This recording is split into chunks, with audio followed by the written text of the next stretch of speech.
অনন্যার কিচেনে সবাইকে স্বাগতম। আবারও আপনাদের মাঝে চলে এসেছি আরেকটা রেসিপি নিয়ে। আজকে বানিয়ে দেখাবো বকুলি দিয়ে চিংড়ি মাছ। প্রথমে বকুলিটা কেটে নিচ্ছি ফুলকপির মতো, যেটা শক্ত অংশটা আমি বাদ দিয়ে দিয়েছি। এবার সাইজ করে কেটে ধুয়ে সিদ্ধ বসিয়ে দিয়েছি, হালকা সিদ্ধ করে নেব। এবার একটা প্যান বসিয়ে বকুলিগুলো ভেজে তুলে রাখবো।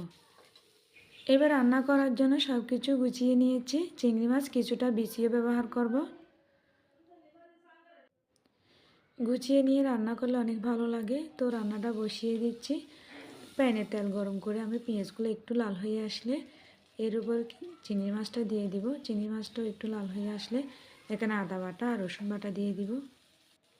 1 মিনিটের মতন কষিয়ে নিয়ে এর মধ্যে মরিচ মশলা ভিজিয়ে রেখেছি, সেটা দিয়ে দিব।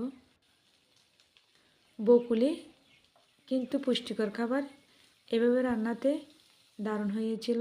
তো আপনারা একবার হলে এভাবে ট্রাই করবেন। মরিচ মশলা দিয়ে এবার কষিয়ে নিচ্ছি। 1 মিনিটের মতন কষিয়েছি। এবার বিচিগুলো দিয়ে আরও একটু কষিয়ে নিব, যাতে বিচির ঘ্রাণটাও চলে যায়।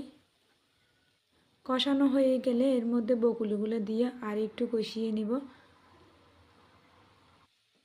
বন্ধুরা, একটু যদি ভালো লেগে থাকে সাবস্ক্রাইব করে পাশে থাকবেন।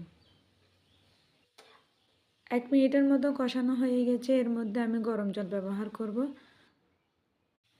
গরম জল দিয়ে এর মধ্যে টমেটো ব্যবহার করব একটা, কিছুটা কাঁচা লঙ্কাও দিয়েছি। এবার ঢাকা দিয়ে রান্না করে নেব 3 মিনিটের মতো। এই বকুলি রান্না কেমন হয়েছে অবশ্যই কমেন্টে জানাবেন। তো 3 মিনিট পর ফিরে এলাম। এবার একটু জিরের গুঁড়ো দিয়ে দিব 1 চামচ, দিয়ে ফ্রেশ ধনেপাতা দিয়ে নামিয়ে নিলে হয়ে গেছে আজকের বকুলি রান্না। তো গরম গরম পরিবেশন করে নিচ্ছি। আজকে এই পর্যন্ত ভিডিওটা। সবাইকে ধন্যবাদ। আবারও দেখা হবে আরও একটা নতুন ভিডিও নিয়ে।